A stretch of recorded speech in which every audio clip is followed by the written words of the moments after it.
Okay, welcome. This is Old Reliable. Last video I posted was me driving this particular machine. The Speedrower, or the no-rower, as I am going to say, is gone. It's gone. They came and they took it away. Now, I've done some research, and I've discovered that the no-rower 240 is well, in the music world, I guess they would call it a one-hit wonder. The only difference is mine wasn't a hit, mine was a failure. So, 1 year. That's all you're going to get out of the Speedrower 240. Yeah. They put that machine out there to get something out in the field, I guess,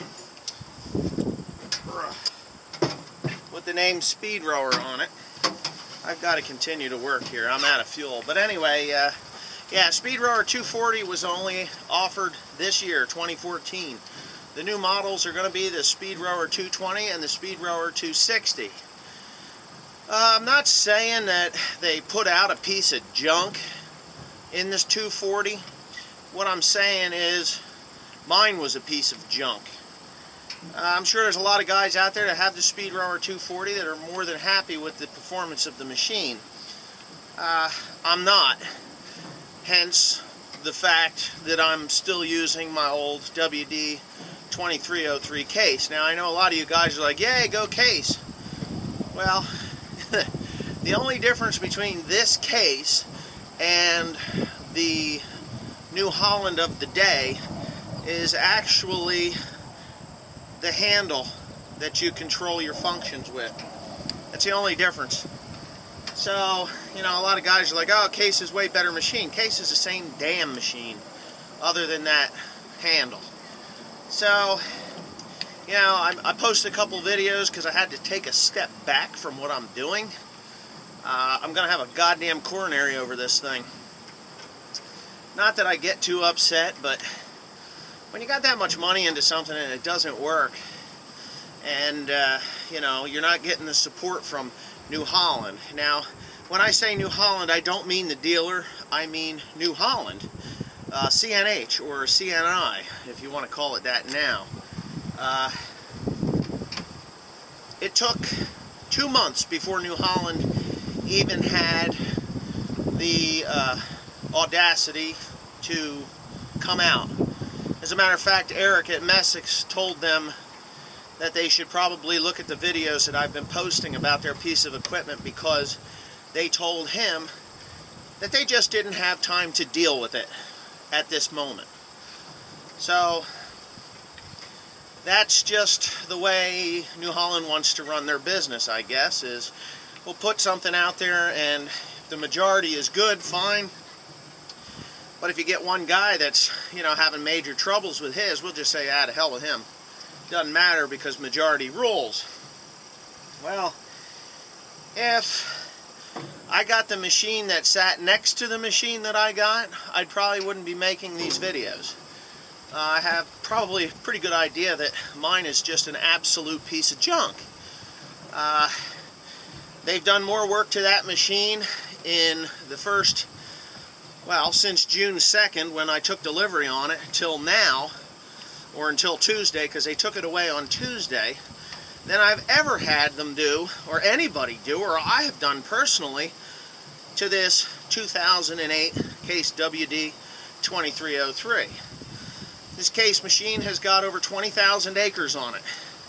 It has run flawlessly. I mean, there's a couple of things that are happening now, which, you know, it's acceptable. It's got a lot of hours on it now, considering.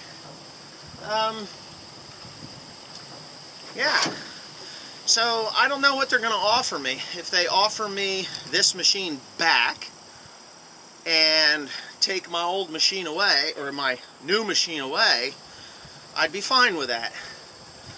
If they keep this machine and want to give me the other machine back, I'm not taking it back. That's when the lawyers come out. If they take this machine back and offer me a brand new machine, not a 240, but a 220 or a 260, I'll take that. And it better perform. I mean, that's all I could say, is it better perform. I don't want a one-year wonder. You know what I'm saying? If I'd have knew that the 2014 Speedrower 240 was only going to be a one-year wonder, I probably wouldn't have purchased it. Because, just in my experience, if they put something out for 1 year, that means they're just throwing it out on the market to grab a bit of the market before the good one comes out. So, I don't want a 240. I don't care what it is. Whether it's brand new or slightly used or reconditioned or whatever I don't want mine back. That's not happening. So, I've talked to John Deere, as you probably know, and they priced me out a W235 at $167,000. That's right, ladies and gentlemen, $167,000 with a 16-foot head, V-tine conditioners. No more rolls. I'm done with rolls. Past that phase of my life. I've had tine conditioners in the past and they're great. So I actually think I'm going to downsize the header from a 16-foot down to the 15-foot, or the 14.9, I guess is what they're calling it. This one here is 15 feet, so what's 3 inches? 3 inches narrower isn't gonna make much difference, but it'll make the road travel a lot easier. 16-foot, I don't mind a 16-footer going down the road. It's just, you know, it's wide, and I've never taken out a mailbox with any machine other than with that 240, and that was the other day, just before it had its last failure. So John Deere's in the running to sell me a machine. They want to sell me a machine. $167,000 I think is a little too much money right now, especially not knowing what's going to happen with the New Holland. Now, if New Holland does send me a machine to replace the 240 brand new right out of the box, and it's a 220 or a 260, great. I'll take it, and I'll still buy the John Deere. I'm not going to pay that much money for it, but I'll still buy the John Deere, and we'll run them side by side so everybody can see the difference or the comparisons between the two. Yeah, and then if the New Holland doesn't perform like the John Deere does, then the John Deere goes out, or the New Holland goes out the door, and I get another John Deere, or possibly a Massey Ferguson. I'm not brand specific. Obviously, I run John Deere tractors and have had excellent luck with them. But the case, you know, that's a Case IH. It's a New Holland. I had no problem with this machine. I think it functioned great. Matter of fact, this has been the best mower I've ever had. Even though it is a New Holland.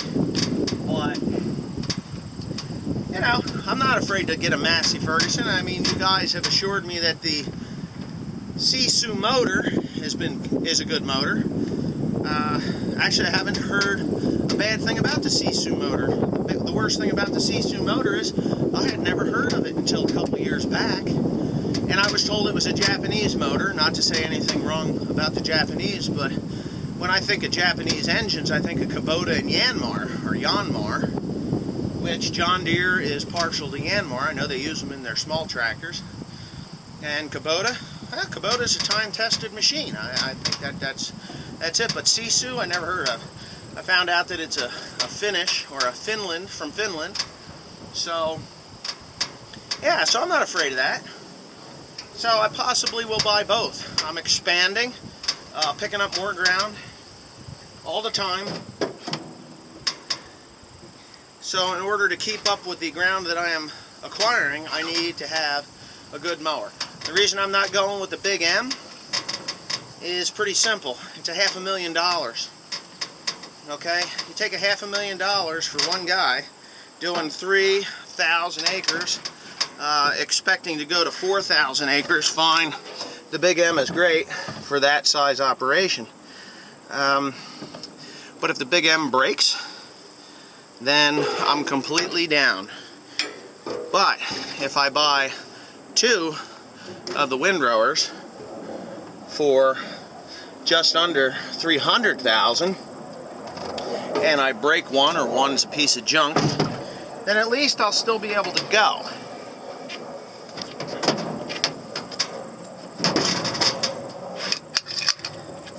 Yeah, at least I'll still be able to go until the other windrower is repaired. So, that's my way of thinking. And I'm sure there's some people out there on YouTube like, oh my God, it must be nice to come up with $300,000. Well, it takes a lot of work. It takes a lot of work, a lot of time, and a lot of energy to come up with $300,000. And even to come up with $150,000 or $160,000 for the machines that I'm purchasing. So, you know, don't be jealous and don't hate on me. I have no life. The only life I've got is my YouTube life. Is when you spend all this money on machinery, you're married to it. So since I don't have a wife, I guess I married my machines and my lifestyle. You know, so I love it. Don't get me wrong. I'm not knocking it in any way. I love my life. I love my lifestyle. I love what I do. So.